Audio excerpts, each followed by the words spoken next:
My name is Margaret Wilson. I'm 68 years old, and I'm about to tell you the story of how my own son and his wife completely destroyed my trust, stole $120,000 from me, abandoned me at an airport, and then tried to use my own grandchildren as weapons against me. But here's what they didn't expect. I didn't cry.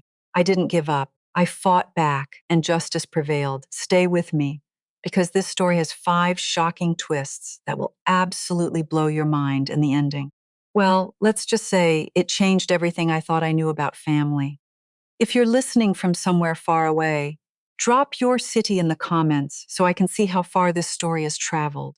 And please, stay with me until the end, because this isn't just my story, it's a warning, a celebration, and a roadmap for anyone who's ever been betrayed by someone they loved most. Let's get into it. My name is Margaret Wilson. People have called me Maggie my entire life, and I've spent the last 40 years doing one thing: selling real estate, not just any properties. I've sold farmland in Wisconsin, lakefront homes in Minnesota, historic Victorian mansions in Madison. I've closed deals in snowstorms, summer heat waves, and once, during my second pregnancy, I wore maternity clothes to show a commercial property to investors from California. The point is, I was good at reading situations. I could understand what people needed before they understood it themselves. By 2021, I decided it was time to retire. I'd been careful with my money. I'd invested wisely, lived below my means, which is unusual in real estate, and built a comfortable nest egg, approximately $800,000 in various accounts. Not enough to be wealthy, but enough to be secure. I bought a modest condo in Madison, Wisconsin, just 2 blocks from the university campus, nothing pretentious. I joined a yoga class on Tuesday mornings, started a book club with old friends, even tried gardening, which turned out to be considerably harder than I'd anticipated. Plants don't negotiate, and they certainly won't return your calls. The retirement dream was straightforward: peace, independence, and spending time with my grandchildren. My son Christopher, we call him Chris, had married Victoria 12 years prior, and they had 2 children, Lucas and Sophie. I was the grandmother who showed up. I went to soccer games. I brought gifts. I called every Sunday. Life was good. Life was quiet. Life was exactly what I'd imagined. That's when everything changed. Spring 2024. I remember it was unseasonably warm for Wisconsin, the kind of day when you can finally sit outside without a coat. I was on my porch with iced tea when my phone rang. It was Chris. I can read my son like a book. I've been reading him since he was born. I can tell when he's stressed about money, when he's exhausted from the children, when he's calling just to chat. But this call was different. His voice had a tremor I'd never heard before. Mom, we need to talk about something serious. My first thought, like any mother's, was immediate alarm. Is someone sick? Is there an accident? What is it, sweetheart? It's about the business, about the real estate development company. We're having some financial difficulties. Here's what he told me. He and Victoria had invested heavily in a development project on the south side of Chicago called Ravenswood Condos. It was supposed to be profitable: 24 units, mixed-use development, a three-doll, $2 million our total investment. They'd already contributed $800,000 of their own capital. But now a major investor had backed out. Construction costs had increased unexpectedly. A key developer had left the project. We need $120,000, Mom, right now. We need it within the next week. If we don't have it, we lose everything. The bank will call our loans and we're finished. I listened to my son describe how his dream project was collapsing. I heard the fear in his voice. And I thought about my grandchildren, Lucas and Sophie, who I adored, and how much they needed their parents to be stable and secure. Have you and Victoria explored other options? I asked. We've tried everything. But Mom, you're the only person we can turn to. You understand real estate. You understand what it takes to make deals work. You're the only one who has the resources to help, and you'd understand why this is critical. That last part landed. He was right. Most people our age were tied up in their own retirements, their own homes, their own medical expenses. But I'd been careful. I'd been strategic. I had liquid capital.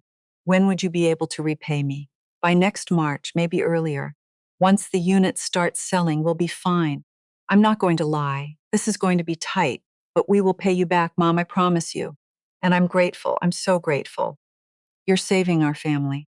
I didn't say yes immediately. I called Robert Stevenson, my real estate attorney, whom I'd worked with for 30 years. Robert knew me. He understood how I thought.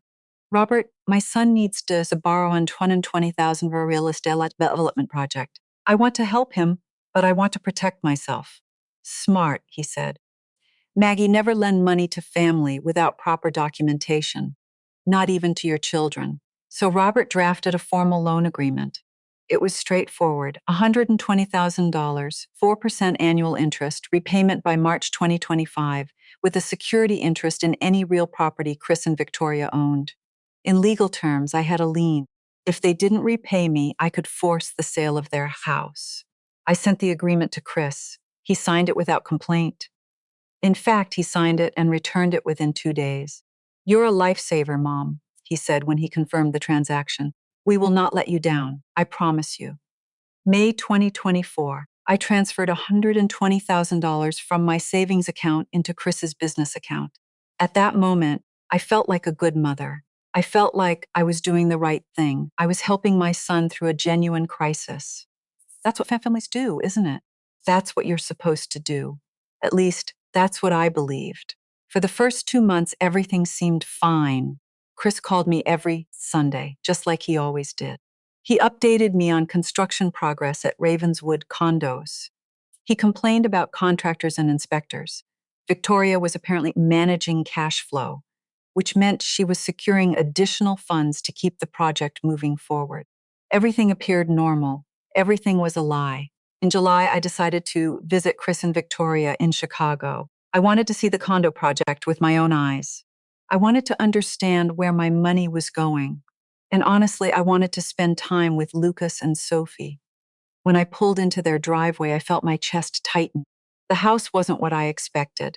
Chris and Victoria lived in a nice neighborhood, yes, but this wasn't just nice. This was extraordinary. A 6-bedroom Tudor revival in Lincoln Park. Kind of house you see in architectural magazines. Beautiful brick construction, manicured landscaping, a property that probably cost $2 million minimum, parked beside Chris's truck, a brand new Mercedes-Benz GLE. The kind of car that still has that new car smell. I sat in my rental car for a moment, just observing, trying to process what I was seeing. Chris came out to greet me with a smile. Mom, you made it. Come on, let me show you the place. The interior was immaculate, recent renovations. A kitchen that looked like it belonged on a cooking show. Hardwood floors that gleamed. Original artwork on the walls. This is beautiful, I said carefully. When did you move here? About Victoria said. She was wearing Chanel, and I know Chanel because I sold to enough wealthy people to recognize it. We figured, the Ravenswood project is solid. It made sense to make an investment in ourselves. I looked at Chris directly. I used the same analytical skills I'd developed over 40 years of reading clients, and what I saw was concerning. Chris, honey, didn't you tell me that the Ravenswood project was consuming your capital? That you needed my $120,000 just to stay afloat? Well, yes, but then how did you purchase a house that costs over $2 million? My voice remained calm, professional, like I was questioning a client about a property disclosure. Mom, you don't understand how real estate development works, Chris said. There was an edge in his voice now. We had to make this investment strategically. The market was moving. We couldn't pass on this opportunity. And the Mercedes? That was necessary, Victoria interjected. Chris needed reliable transportation for the job sites. I studied Victoria carefully, really studied her. And for the first time in 12 years of knowing this woman, I saw something beneath the surface, a cold, calculating assessment. Like she was studying me, like she was determining whether I would be a problem. That's when the doubt took root, just a small seed of it. But it was definitely there. After that visit in July, Chris's communication became sporadic. He didn't call as regularly as before. When he did, he was always rushed, always occupied, always cutting our conversations short. Hey, Mom, I've got to jump into a meeting. Hey, Mom, the kids have something going on. Hey, Mom, I'm driving. Can I call you back? He never called back. Victoria became even more elusive. When I called the house, she was perpetually unavailable, always out, always busy, always just heading into the shower or about to meet someone for dinner. By late August 2024, I was receiving a phone call from Chris perhaps once every 2 weeks. And when Lucas, my grandson, who normally excitedly told me about school and soccer, got on the phone, he sounded confused. "Grandma, are you busy?" he asked one evening. "No, sweetheart. Why would you ask that?" "Dad said you were too busy to visit, are you?" I felt something break inside me. "No, honey, I'm never too busy for you. You know that, don't you?" But Dad said, "Well, Dad was mistaken. I always want to see you. That's never in question." But internally, I was already formulating a hypothesis. Why would Chris tell his son that I was unavailable when I'd never said any such thing? In late August, I ran into Stan Kruger at a coffee shop. Stan and I had worked together for years in the real estate business. We were friends. "Maggie," he said, sitting across from me with his latte, "I saw your son's wife at a real estate investment event last week. Is that so?" "Yeah. She was there with a group of people talking about property flips and development deals. She was wearing this Chanel suit. Probably costs more than my truck. And she was bragging about some major flip opportunity in the Midwest." I set down my coffee. What exactly did she say? She was talking about making serious money this year. She looked happy, Maggie, really happy.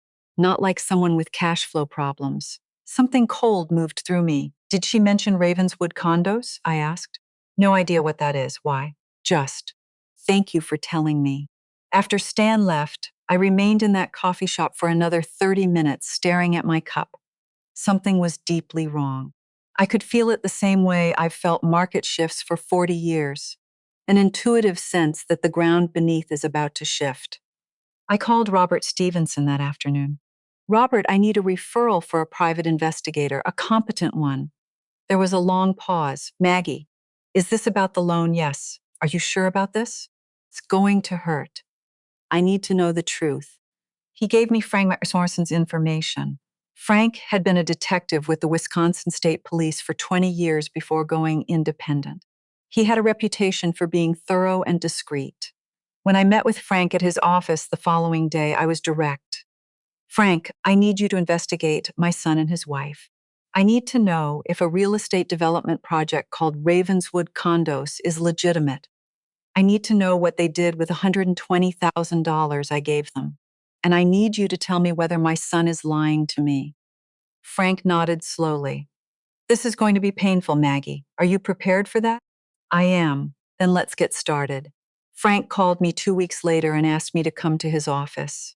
The expression on his face told me everything before he said was a word. "Maggie, I need to be direct with you," Frank said. "The Ravenswood Condos project does not exist. There is no active development under that name in Chicago." My stomach dropped. "What do you mean?" I searched county records. I contacted the Chicago Department of Buildings. I reviewed business databases. I even drove through the neighborhood where Chris told you the project was located. There's no 24-unit development. There's no construction. There's no developer on file. The project doesn't exist. I felt the room contract around me. "But there was a project called Ravenswood Condos," Frank continued. "It was proposed in 2015, began construction in 2017, but was abandoned in 2019 because of structural issues and code violations. So Chris used the name of a dead project as his cover story." "What about the money?" I asked quietly. "Where did my $120,000 actually go?" Frank opened a folder. Inside were bank statements, credit card receipts, transaction logs. Out of your $120,000, approximately $45 went into what Chris calls his business account, but it wasn't used for development. It was immediately transferred and then withdrawn in cash at ATMs across Chicago over several days. And the remainder? Frank turned to another page and laid out receipts. Hermes, Gucci, Four Seasons hotels, Michelin-starred restaurants, designer shoes and handbags, and then Victoria's public Instagram account from a recent trip to the Hamptons. The caption read, "Living our best life, blessed hustle hard. Your son and his wife spent your $120,000 on personal luxury items and vacations, Maggie. And they're still spending. They're accumulating debt that will bury them." I couldn't seem to breathe properly. There's more, Frank said. Of course there is. Frank showed me documents describing a private investment fund that Victoria supposedly managed. According to her marketing materials, the fund had $250,000 in it from various investors, family members, friends, and business associates. All of these people had supposedly entrusted Victoria with capital for real estate opportunities. But when Frank dug deeper, and this required considerable investigative work, he discovered that the fund had no official registration with the SEC, no legitimate business structure, nothing. It was a shell. She's running what amounts to a Ponzi scheme, Frank said bluntly. Not a large one, but a fraud nonetheless. She takes money from new investors, deposits a small percentage into what looks like legitimate accounts, and the rest disappears or gets spent on designer merchandise. Is my money part of this fund? I asked. Part of it definitely is. That $35,000 that went into the investment account, yes, that's part of her scheme. I put my head in my hands. My son wasn't just deceiving me. He was participating in fraud. Against me, against other people. There's something else you should know, Frank said carefully. He pulled out some old documents. I found something about Chris's mother, Eleanor. Eleanor, my late mother-in-law. She'd passed away in 2017 from cancer. What about her? Eleanor kept personal journals. I was able to access them through her estate papers. Her sister Susan has them. And Eleanor wrote about Victoria and Chris having defrauded her of $25,000. I felt my chest constrict. It was the same pattern, Frank explained. Victoria claimed they needed emergency capital for a business crisis. Eleanor gave them the money. Eleanor asked for repayment. They made excuses. Eventually, Eleanor stopped asking. She died thinking her own son had stolen from her. Did Eleanor confront Chris?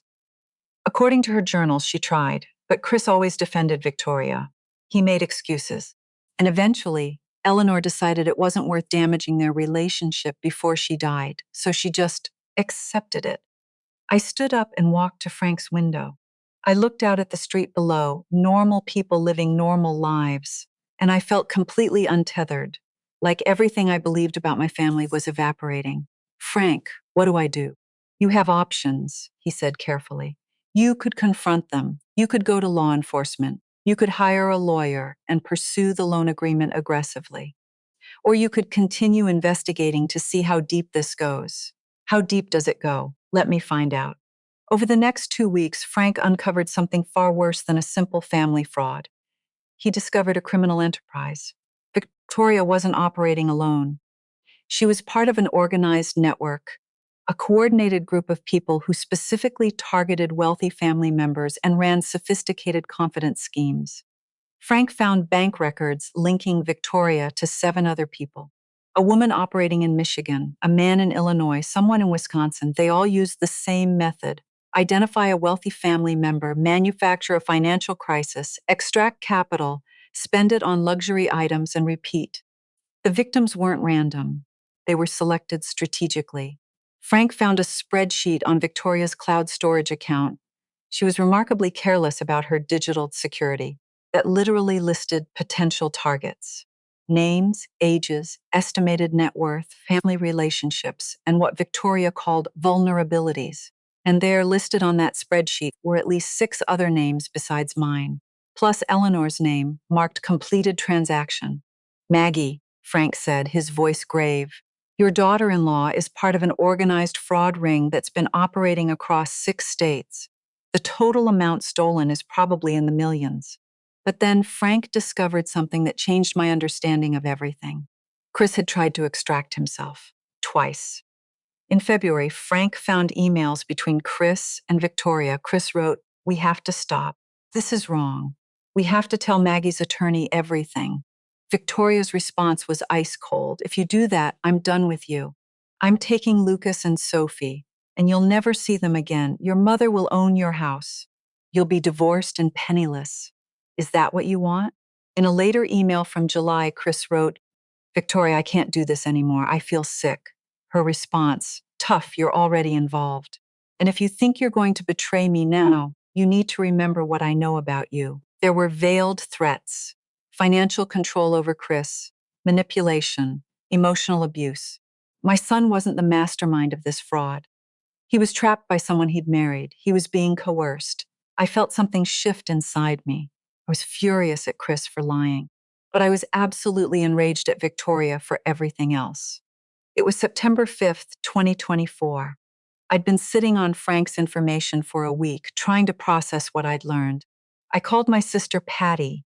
Patty had moved to Minnesota years ago and built a successful boutique business. She's 5 years younger than me, but she's always been the fighter in our family. Where I naturally preferred caution and deliberation, Patty preferred aggression and action. They stole from you, she said, not a question, a statement of fact. Yes. And they're stealing from other people? Yes. At least 6 other people, probably more. And Chris is being manipulated by Victoria? According to my investigator, yes. Maggie, you need to take action. You need to report this. You need to protect yourself and other people. But Patty, if I do this, it affects Chris, and it affects Lucas and Sophie. The kids are already affected, Patty said bluntly. They have a father who's been coerced into committing fraud and a mother who's a predator. They're already suffering. The question is whether you're going to sit on this information or use it to help them. She was right. I knew she was right. I called Frank Morrison that evening. Frank, I want to cooperate with law enforcement, full cooperation. I want to help take Victoria and everyone in this network down. Are you absolutely certain? Frank asked. Once you start, there's no stopping. This becomes criminal, not civil. It becomes serious. I'm certain. But before I contacted any legal authorities, I did something I probably shouldn't have. I confronted Chris and Victoria face to face. It was October 3rd, 2024. I called Chris and told him I needed to see him and Victoria this weekend. No negotiations. This was important. He tried to deflect, but I was firm. It's critical, Chris. Family critical. They agreed to meet on Saturday morning. I arrived at their Lincoln Park house at 10 a.m. The place was immaculate. I remember thinking, all of this is built on deception and theft. Chris opened the door. Mom, hey, come in. We weren't expecting. I know you weren't, I said. Can we sit down? I need to talk to you about something specific. We sat in their living room. Victoria was wearing Chanel again. Her nails were fresh. She looked like someone without a single worry in the world.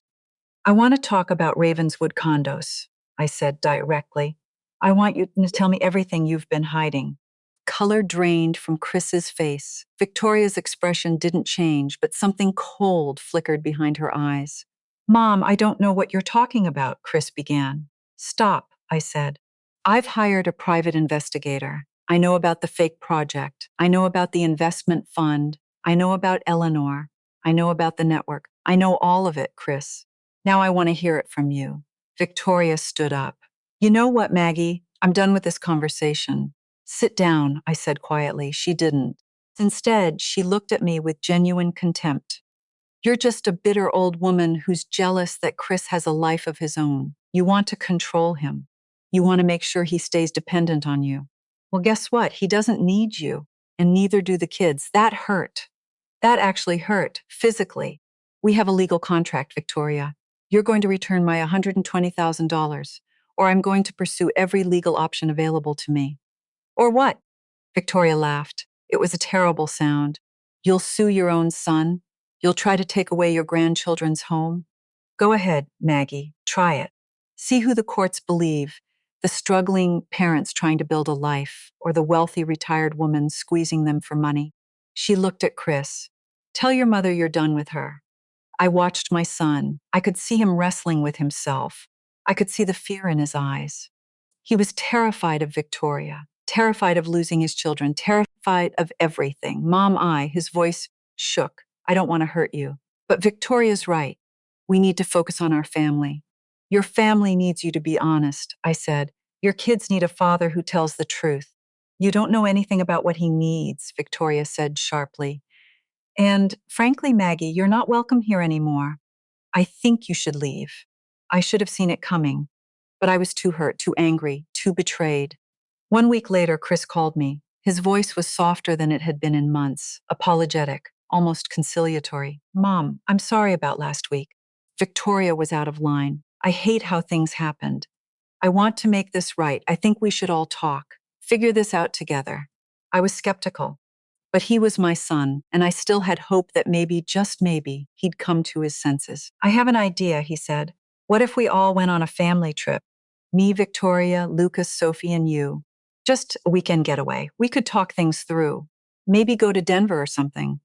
It sounded too good to be true, but it was my son asking, and I wanted it to be true. Okay, I said, I'll come. November 2nd, 2024. I met them at Chicago O'Hare Airport at 9:30 a.m. Chris, Victoria, Lucas, 12 years old, and Sophie, 8 years old. We were all supposedly flying to Denver for a family weekend to discuss our issues and find common ground. Lucas hugged me when he saw me. I got actual physical connection with my grandson for the first time in months. Grandma, I didn't know you were coming. Sophie did a little dance. Grandma Maggie, you're here.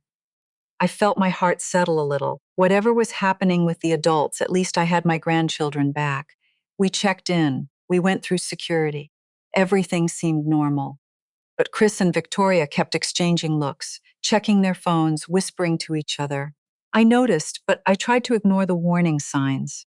About 45 minutes before our flight, Victoria said, Maggie, I'm getting thirsty. Why don't you grab us some coffee while we stay with the kids? It seemed innocent, so I went. I stood in line at a coffee shop, ordered 3 coffees, and waited. When I came back 8 minutes later, they were gone. I stood there holding 3 coffees, feeling the bottom of my world disappear. I ran to the airline desk. Excuse me, the family I was sitting with, where did they go? Oh, they canceled their flight about 5 minutes ago, the agent said. They went back toward security to exit the terminal. I called Chris, voicemail. I called Victoria, voicemail. I walked through O'Hare Airport like a ghost, looking for 4 people who'd decided to abandon me. My son, my daughter-in-law, my grandchildren, they just left. I called my sister. Patty, they left me. At the airport, they just left me here. What do you mean? I told her everything, and I could hear the rage building in her voice. I'm on my way, she said. I'm driving now from Minnesota. Don't you move. Stay in the airport. I'm calling ahead to book you a hotel. Don't make any decisions until I get there. It took Patty 3.5 hours to drive from Minnesota to Chicago. In that time, I sat in an airport hotel bar and tried to process what had just happened. My son had abandoned me at an airport, just like the story I'd read about on Facebook weeks before this all started. The story about an elderly woman left behind by her family. I thought her story was shocking then. I never imagined I was about to live something similar. When Patty arrived at the hotel, she found me sitting in a chair, staring at nothing. She didn't ask for details. She just hugged me, and then she sat down and said, Okay, here's what we're going to do. We're going to take action. We're going to go to war. Patty, no arguments. You gave them every chance to be honest. You gave them every chance to make this right. They responded by abandoning you at an airport. That's not family. That's a criminal act. And we're going to treat it like one. The next morning, I called Robert Stevenson. Robert, I need to file criminal charges. I need you to contact every relevant authority, the FBI, local law enforcement, everything. Victoria Nash Wilson is part of a fraud ring that's stolen millions of dollars. And yesterday, they abandoned me at Chicago O'Hare Airport. Robert was quiet for a moment. Then he said, Maggie, do you understand what this means? Once we start this, it affects Chris too, and it affects your grandchildren. I understand completely, I said. Eleanor died without justice. 6 other people have been defrauded. Chris is trapped by someone who's abusing him emotionally and financially. The only way to help anyone is to stop Victoria. The only way to help Lucas and Sophie is to expose the truth. Okay, Robert said. Let me make some calls. Robert contacted the HUD Office of Inspector General, the FBI's Financial Crimes Division, and the Wisconsin Department of Justice. He explained everything: the fake Ravenswood project, the fraudulent investment fund, the pattern of targeting elderly family members, the organized network spanning 6 states, everything. Within a week, Special Agent David Kellerman from the FBI's Financial Crimes Unit called me. Miss Wilson, we've been tracking similar cases across 6 states, Kellerman said. Your case fits a pattern we've been investigating. We're very interested in working with you. What does that involve? It means we need you as a cooperating witness. We want to build a comprehensive criminal case, and we need you to help us gather evidence. What kind of evidence? If they contact you, and they probably will, we'd like to have you record those conversations. We can provide you with recording devices, small ones. You won't even notice you're wearing it. We'll have teams monitoring your safety throughout. You'll be completely protected, I promise you. I was terrified, but I was also angry, and anger is a powerful motivator. Around November 10th, 2024, my bank called me. Miss Wilson, we're calling about unusual activity on your accounts. Someone has attempted to access your online banking multiple times. We detected an attempt to transfer $50,000 from your savings account to an external account in Colorado. Our security system stopped the transaction, but I wanted to alert you immediately. My blood ran cold. How did someone get my login credentials? We're not sure, but it appears whoever has this information knows your passwords and personal security answers. I had given Victoria my banking information months ago when I mistakenly thought we could work out a payment arrangement together. She'd been collecting my financial information ever since. I told Agent Kellerman immediately. That's attempted identity theft, Kellerman said. Combined with everything else, it shows clear intent to commit additional crimes. We're accelerating our timeline. November 15th, 2024. At 6:47 a.m., FBI agents, HUD investigators, and local police descended on multiple locations simultaneously. Chris and Victoria's house in Chicago, the office space Victoria had been renting, 3 different bank branches, the homes of 5 other people in the fraud network. Agent Kellerman called me as it was happening. It's done, Ms. Wilson. We're in. What they found was extraordinary. On Victoria's laptop, spreadsheets of victims, detailed plans for fraud, documentation of manipulation tactics, communications with other network members. On the cloud drive, evidence of fraud against 34 different people. In the safe in their bedroom, $30,000 in cash, fake identification documents, and a prepared packet for starting over in Cancun. Chris and Victoria were arrested by 8:15 a.m. Lucas and Sophie were placed in protective custody with the Illinois Department of Children and Family Services. And for the first time in months, I could actually breathe. 3 days later, on November 18th, 2024, I was permitted to see Lucas and Sophie. A DCFS caseworker had to be present. When Lucas saw me, he broke down. He ran to me and hugged me so hard I thought I would break. Grandma, where have Mommy and Daddy been? The police came. They took them away. I don't understand what's happening. Sophie just looked confused. 8 years old and her entire world had collapsed. I held them both and I wept. I wept for them, for me, for Eleanor, for Chris, for everyone this had touched. Grandma, Lucas asked, are you mad at us? And my heart shattered all over again. Oh, honey, no, never. I could never be angry at you. You didn't do anything wrong. You didn't do anything wrong at all. By December 2024, a federal grand jury returned indictments against Chris, Victoria, and 8 other members of the fraud ring. Charges included wire fraud, multiple counts, conspiracy to commit wire fraud, identity theft, filing false police reports, elder financial abuse, money laundering for the members involved in moving cash. The total amount stolen was estimated at over $2. 1 million. Chris was offered a plea deal, plead guilty to wire fraud charges, agree to cooperate fully with authorities, and serve 5 to 7 years in a federal prison. Victoria refused the plea deal. She decided to go to trial. That decision would cost her tremendously. She was now looking at 25 plus years in prison if convicted. In January 2025, Chris wrote me a letter from the county jail where he was being held pending trial. Mom, he wrote, I don't know how to ask for your forgiveness because I don't deserve it. But I want you to know that I understand what I did. I understand that I hurt you. I understand that I betrayed your trust and your love. Victoria manipulated me and controlled me, but that doesn't excuse my choices. I made the decision to lie. I made the decision to steal from my own mother. That's on me. I want to plead guilty. I want to cooperate with the government. I want to do whatever I can to make this right. And I want Lucas and Sophie to know that their father tried to be better, even when it was hard. I'm sorry. After receiving that letter, Chris accepted the plea deal. Between January 2025 and March 2025, the legal proceedings unfolded. Chris pleaded guilty to wire fraud. At his sentencing hearing, he stood before the judge and accepted responsibility for his actions. He was sentenced to 6 years in federal prison. It was clear from his testimony that he'd been manipulated and coerced, but the judge made it clear that voluntary participation in fraud carries serious consequences. Victoria went to trial. She maintained her innocence, claimed she was the victim, and blamed everyone else for her crimes. The evidence against her was overwhelming. Bank records, testimony from victims, communications with other network members, testimony from Chris. Within 2 weeks, the jury returned a guilty verdict on all counts. Victoria was sentenced to 22 years in federal prison.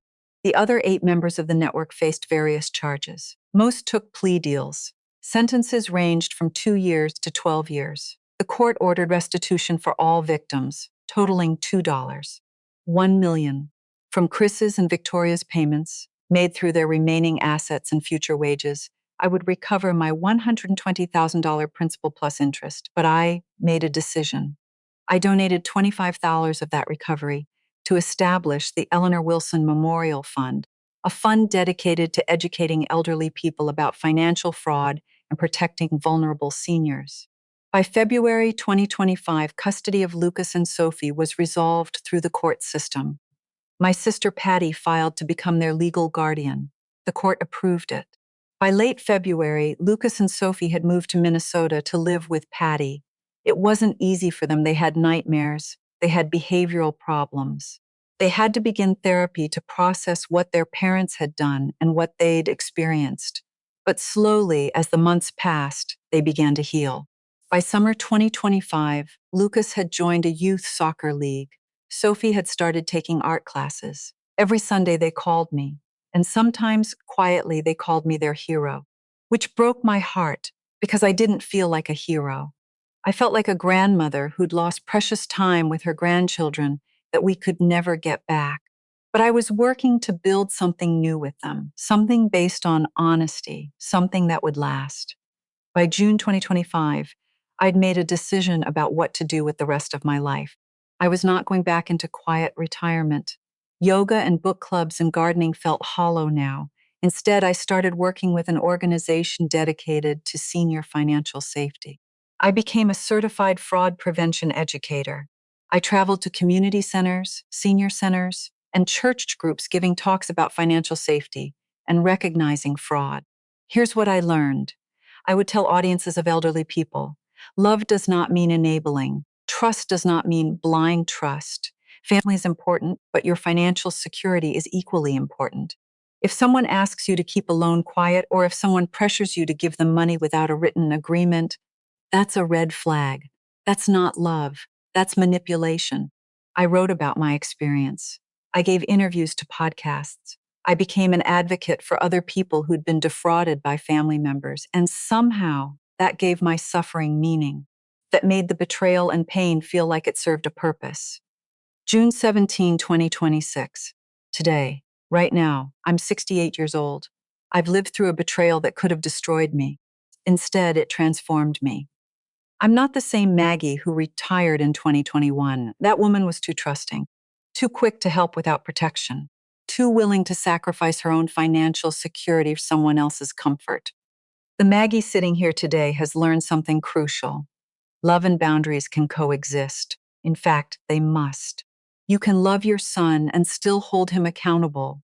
You can care about your grandchildren and still refuse to enable their parents.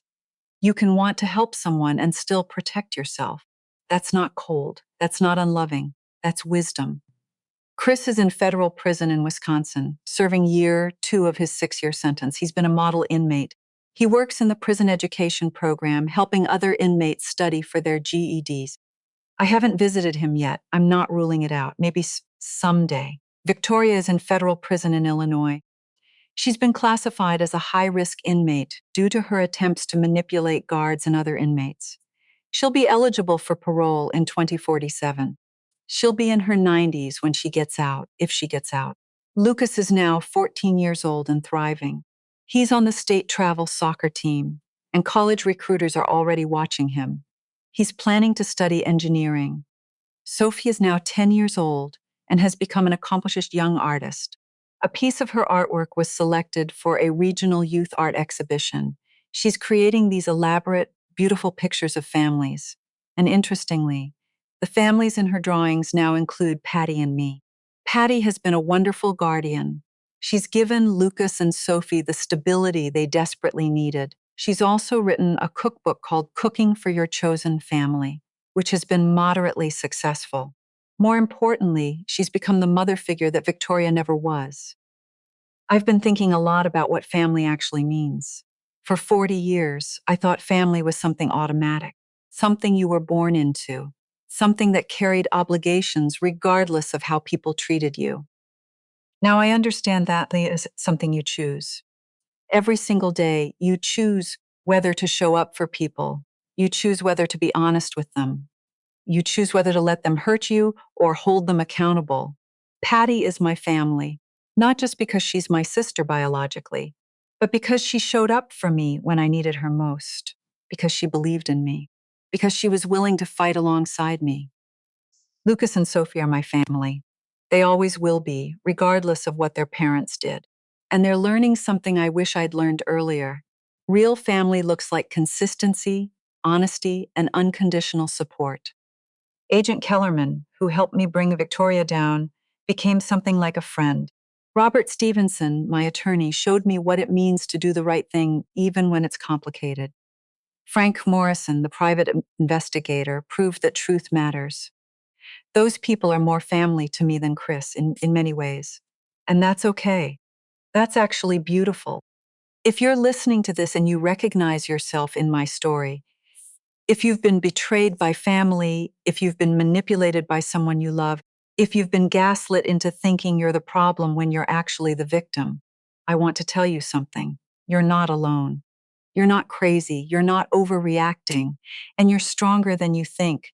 It's okay to love someone and still refuse to be victimized by them. It's okay to set boundaries. It's okay to say no. It's okay to go to authorities. It's okay to protect yourself. Because taking care of yourself is not selfish. It's necessary. It's essential. And the people who truly love you, the real people in your family, will understand that. They'll support you. They'll believe you. The people who don't understand, those are the people you need to let go of. I learned that the hard way, but I'm grateful I learned it. On this day, in June 2026, sitting in my Madison condo, thinking about everything that's happened over the past 2 years, I feel something I didn't think I'd ever feel again. Peace. Not the kind of peace that comes from avoiding problems, but the kind of peace that comes from facing them head on, from standing up for yourself, from refusing to be a victim. I survived a family fraud. I brought down a criminal network. I protected other people from the same fate. I saved my relationship with my grandchildren, and I found a new purpose. That's not a bad life. That's not even a difficult life anymore. It's a good life. Okay, I need to be honest with you. That story absolutely wrecked me. Maggie is 68 years old. She's retired. She's supposed to be enjoying her grandchildren and her yoga classes. Instead, she's becoming an FBI witness.